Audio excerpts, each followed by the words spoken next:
Hi everyone, VX1 here. So this video is like a supplementary video to my other video, the best vlogging camera that no one talk about.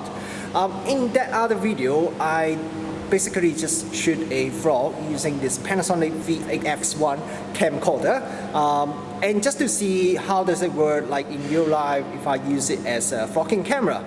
There are not much technical discussion or technical comparison or anything like that. So I decided to shoot another video, this time with the VX1 and also with my G85, which is my normal vlogging camera. I want to shoot some side-by-side comparison footage using these two cameras and let you see the difference between these two cameras.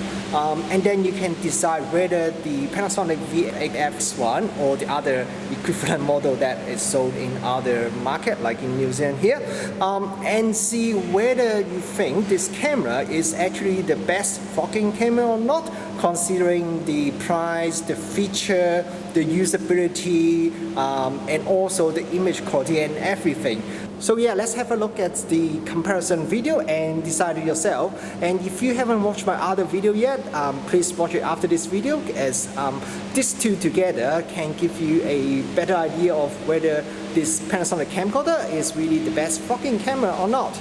So let's check it out.